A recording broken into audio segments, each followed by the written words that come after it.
join me as we study from the book of Esther how to be a new covenant believer that overcomes things in their life.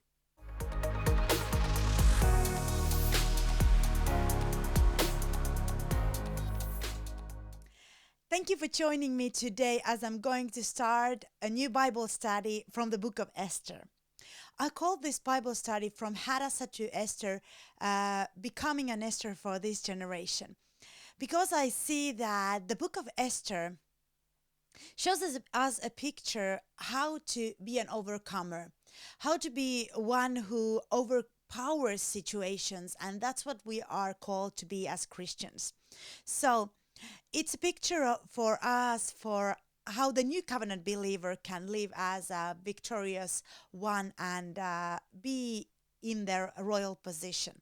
So why I call this Bible study From Hadassah to Esther, and the name came to me when I was a couple months ago in a anointed environment worshiping, and just God laid that on my heart that you need to talk about how people, Christians, need to transform from Hadassah to Esther.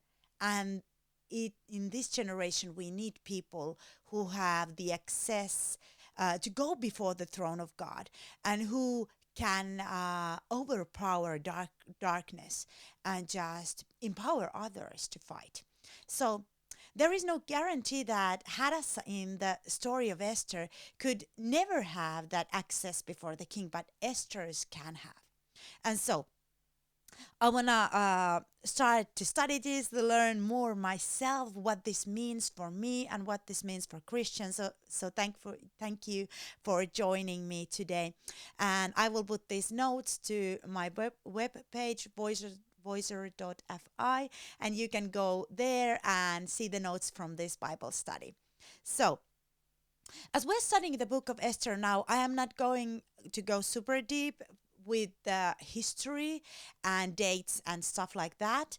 I'm more of a going to go what this means for us Christians in New Covenant Christians to live a life of overcoming, and open that picture what it speaks to me. And so, like anybody who studies the Bible knows that there are different levels of interpreting the text. And like the book of Esther, the first level would be like why the Feast of Purim is and why Jews are celebrating that. And maybe the second level would be that how God protects the plan of the seed that was given to Eve and finished in the cross, Jesus being the seed, and the Jewish nation, how God protects and his faithfulness, or about how to be a courageous person in the middle of ungodly peoples and in your position, how to be there. But I'm going to go into a more prophetic interpretation of this book as to what it means to us, how we can be those overcomers. So, uh, let's read in the beginning of the book of Esther a few verses. These events happened in the days of King Xerxes, who reigned over 174 provinces, stretching from India to Ethiopia. At that time, Xerxes ruled his empire from his royal throne at the fortress of Susa. In the third year of his reign, he gave a banquet for all the nobles and officials. He invited all the military officers of Persia and Media, as well as the princes and nobles in the provinces. So basically, everybody who was anybody was there, and his kingdom was a big one, a huge one. And this all happened in the third year of his reign. And King Xerxes of Persia lived in the 5th century, 486 to 465 BC. About that time, there might be but about that time, yeah, about 21 years. So, in this first chapter, we hear about this big banquet that everybody is in, everybody who was anybody was in. And then the queen Vashti, who was at that time a queen in this empire, a very important position, was asked to come before the king. And she was having her own banquet there with her ladies in the end of these 6 months of banqueting, and then there were 7 days of feast for everybody. And she was asked to come before the king so that the king could show her off. her beauty, but she refused. And so, as we look at this book, what happened and what this speaks to us as Christians. So, the reign of Xerxes was huge. It was in many nations. In this area, there are many nations right now. So we could talk about and see that the king in this book represents our King Jesus. So his reign is pretty huge. And his reign covers several nations. And so he wants to show off his bride, which is Christians, his church. He wants to show off his bride. But if this bride is reluctant and is not obeying him and is only for in this position for the party that she can have the benefits, then what happens to the bride in the end?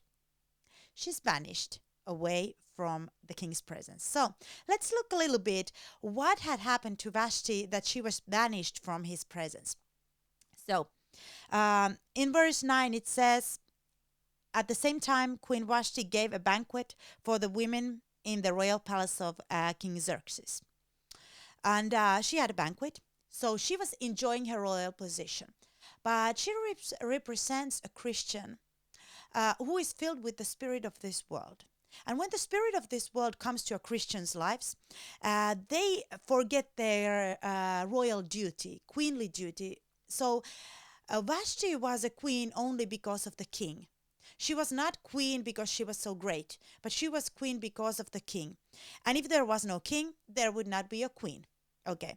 And she was to represent the kingdom.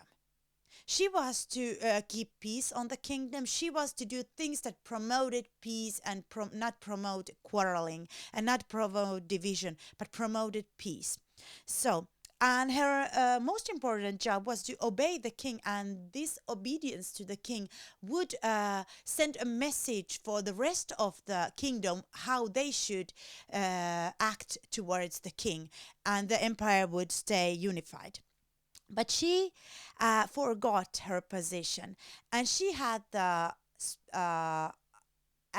attitude that I'm the queen, I can do whatever, I can refuse.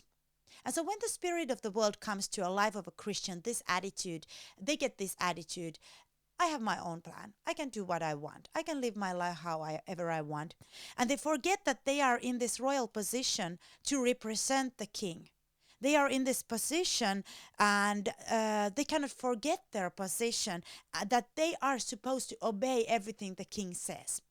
And that's the main thing, our Christian duty, our Christian why we have been brought into faith is to obey what he says.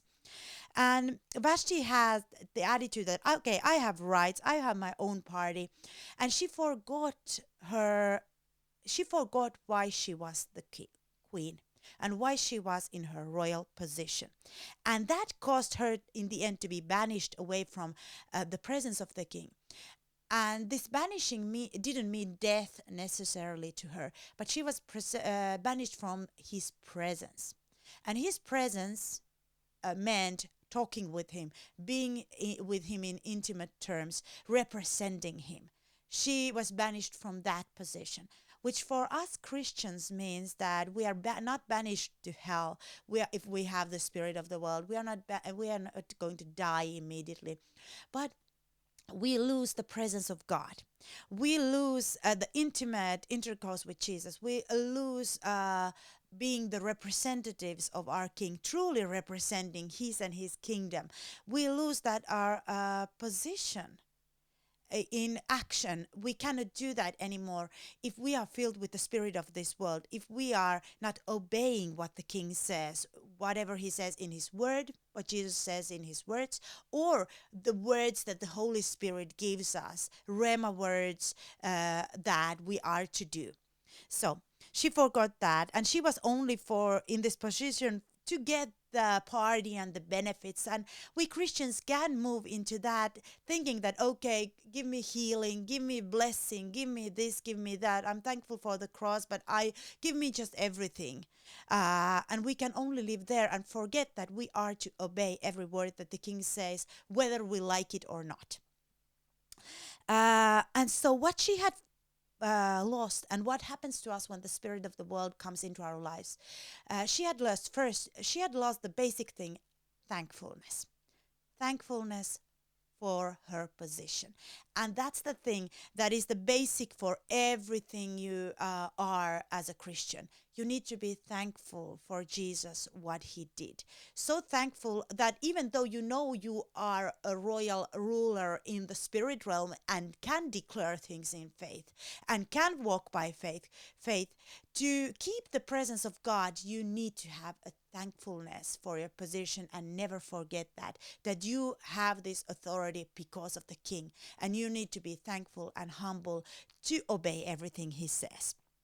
So if you want to stay in your royal position for a long time and not be banished away from it, which nobody wants to be banished away from the presence of the Lord, and the presence of the Lord, everybody can feel it. Everybody can live in the presence of the Lord. And I don't mean like you are feeling warm waves all over your body every time. And every time you open the Bible, you feel, oh, the angels are singing hallelujah. And you feel the light coming to the words on the Bible, and you are like, oh, God is speaking to me. I'm in his presence. But just not like that, but I'm feeling that you are feeling that he's pleased with you, that he's walking with you, that when you are in your job and just doing your daily duties, you feel that when you do them faithfully and you show the attitudes that he wants you to have, he's like saying, well done. Well done. And he's pleased with you. And in the proper and right time, he speaks to you what you need to do, help others, do changes and do things. And you just feel guided by this King, Jesus. And you feel that you are in his presence. You are representing him wherever you go. So you are living in his presence. So this is what I mean. Not necessarily having words of knowledge every day and feeling heavenly feelings. So, but just knowing and feeling that you know that you are in his favor. You know you are not banished away from him, but you are in it. You know you have access to him anytime you want. So, uh, and what Vashti had lost actually here is that she lost her love towards the king. And although we know that in that time they were not love marriages, but they were probably married because of two countries making alliances or something like that.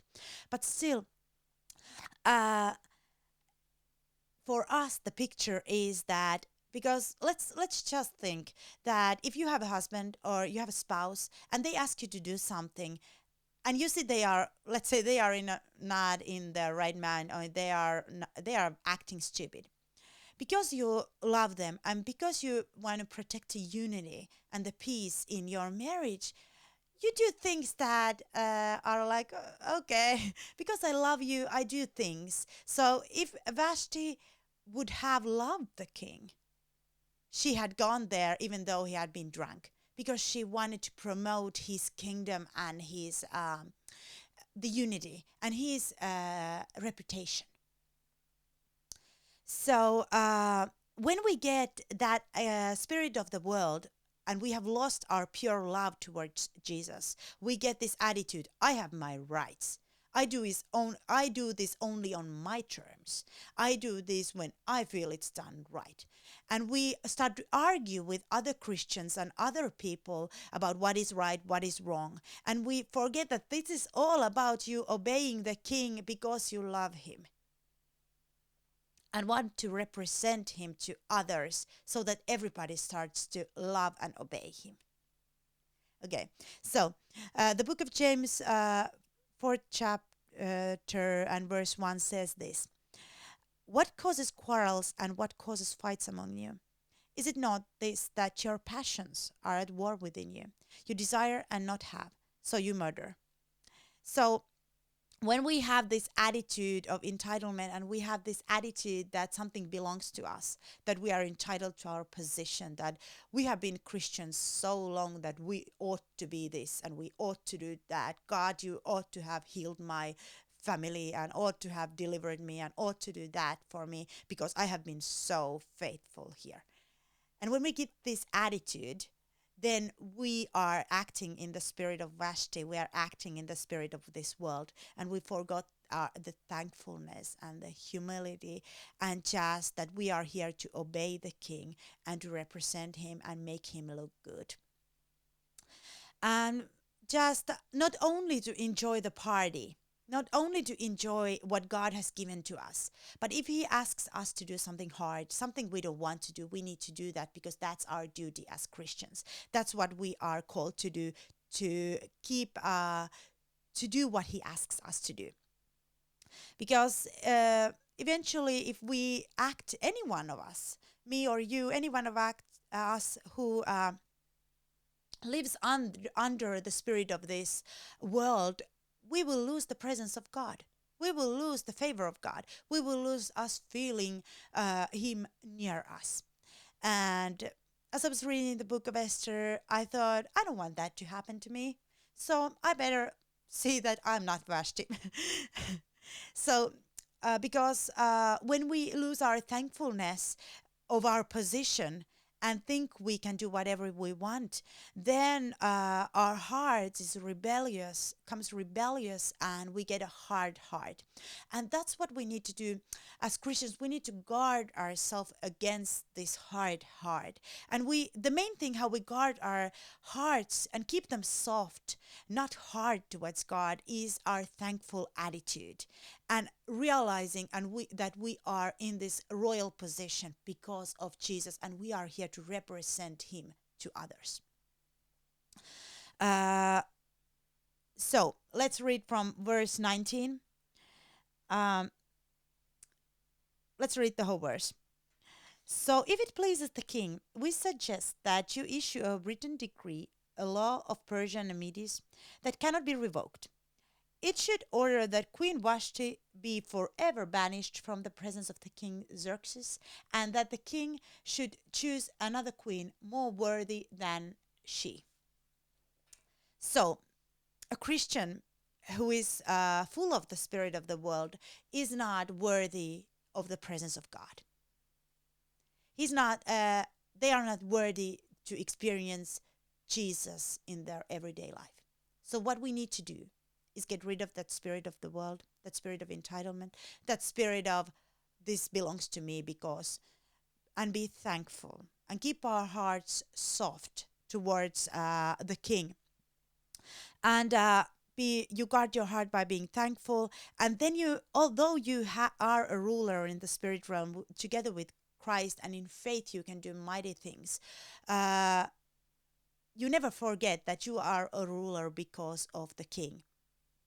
You never forget that. You remember that your boldness and your position is because of the King. And then you don't make a stupid decision. Just keep yourself humble and thankful of your position and do whatever the King asks you to do. So, this is a good reminder of us that the worldly Christian cannot be in the presence of God and is not worthy of the presence of God, but only those who are obeying Him, who realize that we are not here only for the party of His goodness, but to obey and represent Him. Okay, so the chapter 1 ends in a very sobering line, which I think is great. So let's read the whole verse 22. The king sent letters to all parts of the empire, to each province in its own script and language, proclaiming that every man should be the ruler of his own home and should say whatever he pleases. So let's read this as God would be talking to His church. So God should be the ruler in His own church and should say whatever He pleases. This is just a great thought for every church and for every Christian, that God should have the final say. God should be the ruler, and He should be able to say anything He wants to you. And I think I want to have that in my life and just have what is my position as a queen, what am I to do, and what is his position as a king. He should be the ruler of my life. He should get to say whatever he wants to me. So let's keep that attitude in as the foundation of our faith, and then we will never be like Vashti and be banished away from his presence, but can be in his presence always. So let's end this section, the chapter 1 of Esther, and next time we will be moving to chapter 2 and talk more about who was Hadassah and more what she's all about. So you can get this note from our webpage, voiceover.fi, and you can subscribe to the podcast so you know when the next episode comes out. And I'm so thankful that you were listening today. And wait, I want to tell you about something. I wrote a book, a fantasy novel about the battle that's happening in the unseen realm. And I would love you to read it. It's just an action-packed story about the battle for the honor of God. And I wrote this to younger generation so that they could know why they are in this Christianity, or why they should be Christians and serve Jesus. So just to give answers why humankind was created and why are we here and what are we to do in our life.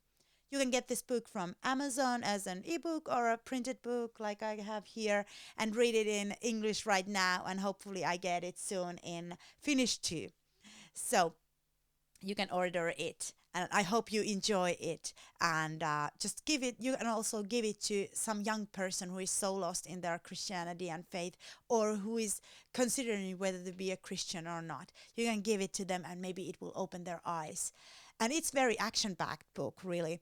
And some people said that they couldn't let it go but had to read it because, yeah, in the spirit realm there is a lot of action going on, and that's why it's so action-packed book. Yeah. So thank you for listening to this podcast, and come again next time when I will be talking more about the book of Esther.